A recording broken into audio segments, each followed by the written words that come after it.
এই একটা জিনিস ছাড়া গ্রীষ্মকালটা যেন আমাদের পুরোপুরি সম্পূর্ণ হতে চায় না, কি বলুন?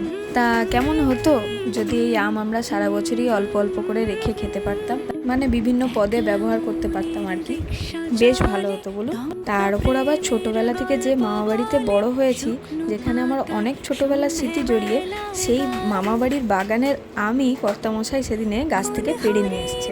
তা এটাকে তো সংরক্ষণ করে রাখতেই হবে।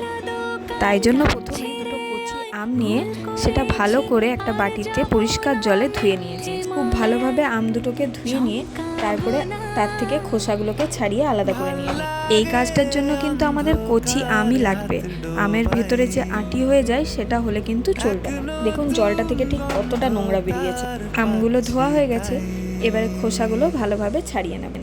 আজ যেভাবে আমগুলোকে রাখা দেখাতে চলেছি, সেইভাবে রেখেই সারা বছর যে কোনো কাজেই আমটা ব্যবহার করা যেতে পারে। যেমন ধরুন টক ডাল বা আমের টক বা আম পানা, আমের শরবত, যে কোনো কাজে। তো এবারে আমগুলোকে ঠিক এইভাবে পাতলা পাতলা করে কেটে নিলাম। খুব বেশি পাতলাও না, খুব বেশি মোটাও না। তবে সব আমগুলোকে কেটে নেওয়ার পরে একটা পাত্রে জল গরম বসিয়েছি, ওই 3 কাপ মতন। জলটা আমের পরিমাণ বুঝে দিতে হবে। ওই জলে দিয়ে দিলাম 1 চামচ মতন লবণ। সেই পাত্রটা ঢাকা দিয়ে খুব ভালো করে ফোটাতে হবে। ঢাকা দিয়ে এই কারণেই ফোটাতে হবে যেন নুনের ময়েশ্চারটা না বেরিয়ে যায়। খুব ভালোভাবে লবণ জলটা ফুটে গেলে আবারও সেটাকে ঢাকা দিয়ে রেখে দিতে হবে একদম নর্মাল টেম্পারেচারে আসার মতো। মানে একটুও কিন্তু জলটা গরম থাকলে চলবে না, একদম নর্মাল।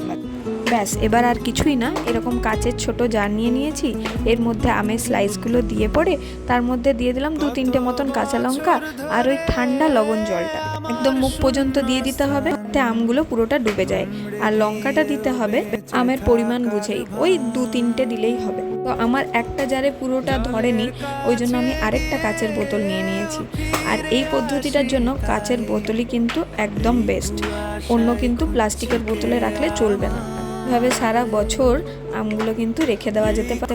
হ্যাঁ, তবে এই দুটো বোতলই কিন্তু আমি ফ্রিজে রাখবো, কেন কি যা গরম পড়েছে আমাদের পশ্চিমবঙ্গে, ফ্রিজে রাখা না ছাড়া কোনো উপায় নেই। তবে এমনি কিন্তু সারা বছর ফ্রিজের বাইরে রাখলেও চলবে, গরমকালটাই শুধু ফ্রিজের ভিতরে এটা রাখবো। খুব শীঘ্রই আমি এই আমগুলো দিয়ে একটা কিছু বানিয়ে আপনাদের সাথে শেয়ার করব। ভিডিওটি ভালো লাগলে অবশ্যই একটি লাইক এবং শেয়ার করে দেবেন।